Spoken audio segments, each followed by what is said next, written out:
قرآن کریم کے مثلاً 3 حقوق ہیں بنیادی طور پر۔ ایک ہے تلاوت محض، بتاتے خود مقصود ہے کہ کوئی بندہ روزانہ تلاوت سے خالی نہ رہے، ہر روز کوئی نہ کوئی تلاوت قرآن کریم کی ہو۔ یہ پہلا حق ہے جو سب سے آسان ہے۔ قرآن کریم کے حقوق میں سب سے آسان جو ہے وہ کیا ہے؟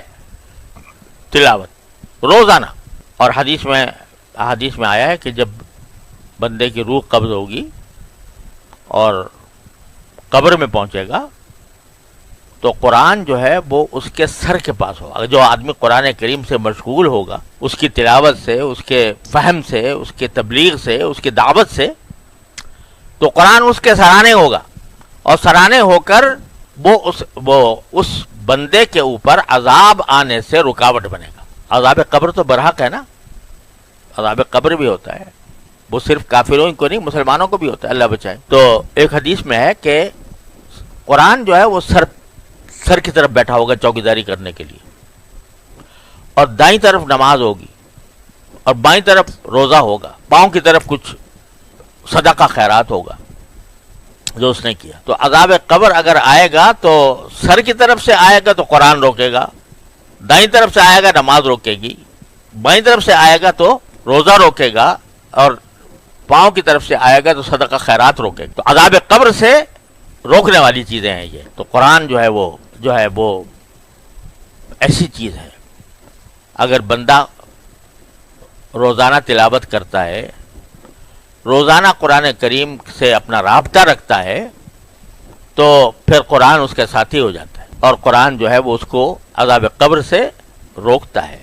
محفوظ کرتا ہے۔ تو اس لیے پہلا حق یہ ہے کہ تلاوت، کوئی دن تلاوت سے خالی نہ ہو۔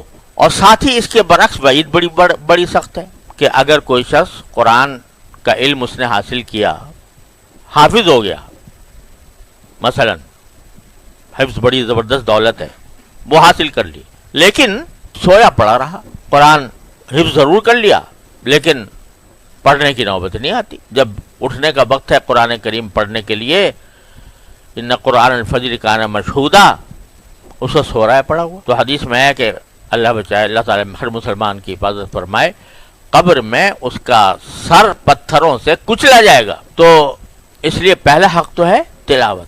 تو اس لہٰذا ہر آدمی کو سوچنا چاہیے کہ میں قرآن کو کتنا تلاوت کرتا ہوں یا نہیں کرتا۔ دوسرا حق ہے سمجھنا، اس پر غور کرنا۔ افلا یتدبرون القرآن ام علی قلوب اقفالها، کیا یہ قرآن میں تدبر سے کام نہیں لیتے، غور نہیں کرتے، یا دلوں پر تالے پڑے ہوئے ہیں؟ تو اب ذرا سوچیں کہ اللہ جل جلالہ نے کتاب ہدایت ہمارے لیے بھیجی، اتنی بڑی نعمت، اور اس امت کو اس امتیاز سے سرفراز فرمایا کہ یہ کتاب کبھی اس کو لا یأتیہ الباطل من بین یدیہ ولا من خلفہ، تنزیل من حکیم حمید، نہ باطل آ نہیں سکتا اس کے ساتھ، اس میں کوئی گڑبڑ نہیں کر سکتا، اس میں کوئی تحریف نہیں کر سکتا، اس کی حفاظت کا ذمہ اللہ نے لیا ہے، قیامت تک کے لیے پیغام ہے بندوں کے لیے۔ اب یہ آدمی نے قرآن کریم کو اٹھا کے طاق پہ تو رکھ دیا، چلو تلاوت بھی کر لیتا ہے تھوڑا بہت روزانہ۔ کبھی یہ داعیہ پیدا ہوا کہ میں دیکھوں تو صحیح کہ میرے پروردگار نے مجھے کیا پیغام بھیجا ہے؟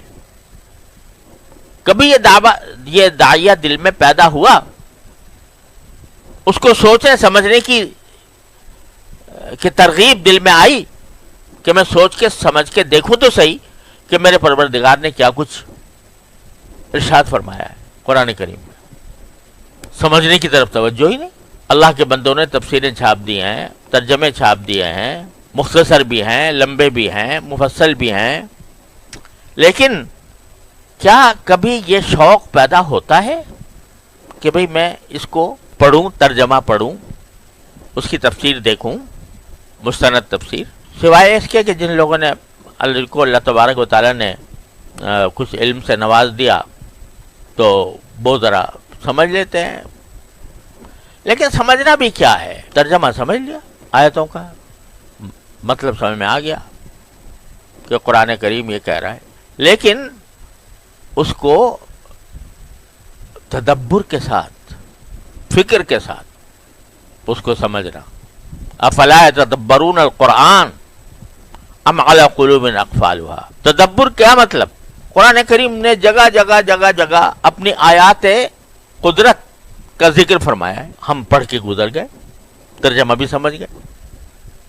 اللہ تعالیٰ فرماتا ہے میں نے آسمان پیدا کیے، میں نے زمین پیدا کی، میں نے آسمان سے بارش برسائی، بارش سے میں نے جو ہے نباتات اگائیں، اس میں تمہارے لیے رزق ہے، تمہارے چوپایوں کے لیے رزق ہے تمہارے لیے. بس پڑھ کے گزر گئے. لیکن یہ پڑھ کر گزر جانا اللہ بچائے غور کیے بغیر اور اس کو اپنے دل میں بسائے بغیر، اللہ بچائے کہیں یہ اندھا بہرے ہو کر گرنے کے اندر شامل نہ ہو.